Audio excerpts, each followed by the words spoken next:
কাঁদে হিয়ারে। আবারও আমাদের সামনে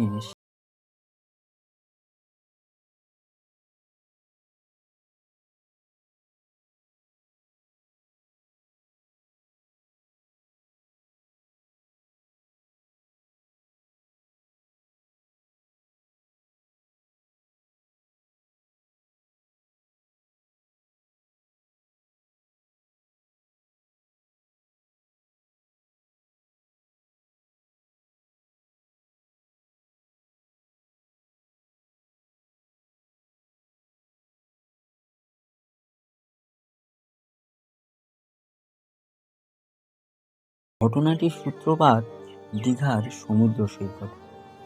রাহুল দাস সেখানে গিয়েছিলেন একটি ওয়েব সিরিজের শুটিং করতে। ওয়েব সিরিজের নাম ভোলে বাবা পার করেগা। শুটিংটি চলছিল। যথারীতি শুটিং চলাকালীন একটি বিশেষ দৃশ্যের প্রয়োজনে তাকে সমুদ্রের জলে নামতে হয়েছিল, কিন্তু কেউ জানতো না প্রকৃতি সেখানে কি রূপ ধারণ করে আছে। শুটিংয়ের সময় হঠাৎ করেই রাহুল দা গভীর জলে তলিয়ে যান। সেখানে থাকা সহকর্মীরা তাৎক্ষণিকভাবে তাকে উদ্ধারের চেষ্টাও করেন এবং দ্রুত তীরেও নিয়ে আসেন, কিন্তু ততক্ষণে অনেক দেরি হয়ে গেছে। নিয়তির কাছে আমাদের রাহুল দা হার মেনে শেষ নিঃশ্বাস ত্যাগ করলেন। মৃত্যুর খবরটি যতটা না বেদনাদায়ক, তার চেয়েও বেশি হৃদয় বিদারক হয়ে উঠেছে তার শেষ কথাগুলো।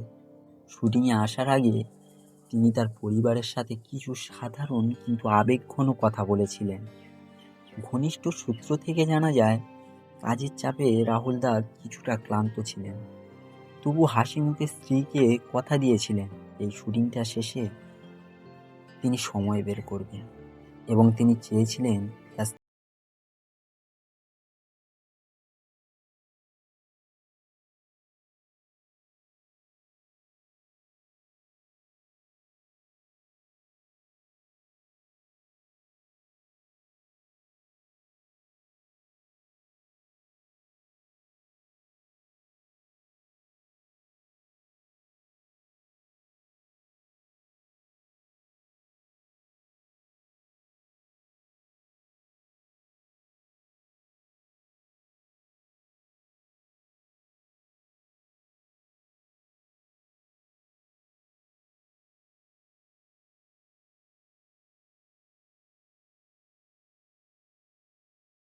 ছিলেন।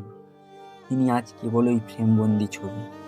পুরো শুটিং ইউনিট এবং বিনোদন জগতের সহকর্মীরাও এই আকস্মিক মৃত্যুতে স্তব্ধ হয়ে গেছে। আসল কথা হলো কি বলুন তো, জীবনটা আসলেই অনিশ্চিত। রাহুলদার এই বিদায় আমাদের আরও একবার মনে করিয়ে দিল সময়ের নিষ্ঠুরতা। তিনি চলে গেছেন, কিন্তু তার কাজ এবং পরিবারের প্রতি তার সেই ভালোবাসা রয়ে যাবে আমাদের মাঝে। চলুন সবাই মিলে রাহুলদার আত্মার শান্তি কামনা করি।